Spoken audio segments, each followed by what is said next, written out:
You know, we were talking about this earlier in this show that Yeah. we're constantly hearing that AI is the future. Layoffs are at their highest level in years, with an employment landscape adapting to AI-driven shifts. A new workplace study shows there could be a silent standoff happening between employers and employees. Yeah, and the question is, do employees have the necessary skills to remain employable and be successful for the next 5 years? Well, DeVry University's Chief Administrative Officer Dave Barnett and Scarlett Howery, DeVry's Vice President of Strategic Partnership, are joining us to shed some perspective from both sides of the office. Thank you both Hey for there. being here.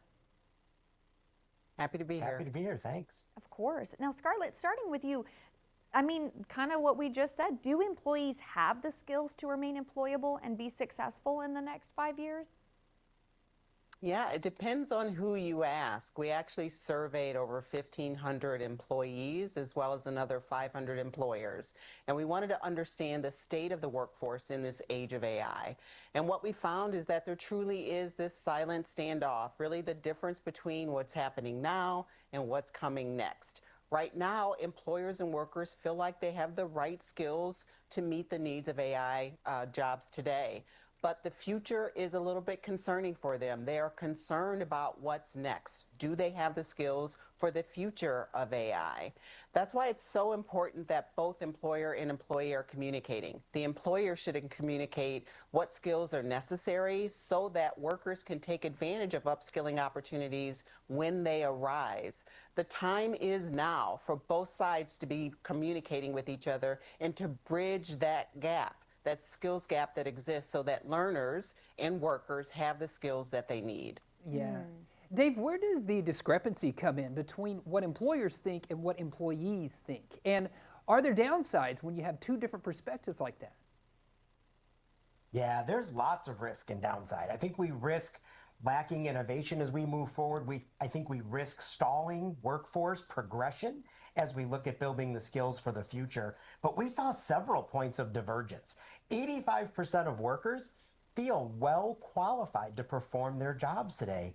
However, simultaneously, 69% of the employers in our survey worry those same employees lack the skills to be successful.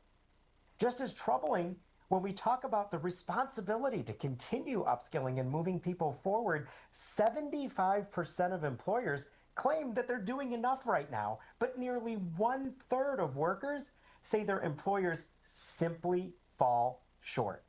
You know, as Scarlett mentioned, we have to address this silent standoff right now. Both groups are looking to the other to paint the path forward, and the reality is we have to open up lines of communication. We have to get crisp and clear about where we're going from a skill perspective in the future, and together illuminate the pathway to get there. Yeah. Scarlett, I'm curious, what are some other big takeaways from the study that you did? Yeah, the biggest takeaway is that upskilling is not just nice to have or an option, it's essential. If you're getting a degree right now, or if you're earning a certificate of some sort and you think that that is it, you don't have to do anything else the rest of your career, you need to rethink that. Lifelong learning is essential for career progression. That's why, again, it's so critical for the two sides to communicate with each other. In fact, in this survey, one of the best statistics that we saw was that 44% of workers said that they would even use their personal time to upskill and reskill. And that's really a good sign that they're taking this seriously. The employers need support. Higher ed institutions like DeVry need to partner with employers to create upskilling solutions, pathways that give the skills that are needed, and also provide access to learners to meet them where they are. If they need to train while at work, or if they can do it on their personal side, whatever it works for them, our goal is to make sure that they gain the skills they need and give them to them where they can achieve those goals. Yeah, you know, I wish we had more time to chat with you for this fascinating conversation, but if our audience is curious, where can we go for more information and maybe to see those full results of the study? Yeah, to find out more, you can join us at devry.edu. That's great. Wonderful. Thank you both for your Thank you both time. very much. Thank Thank you. you. Absolutely, yeah.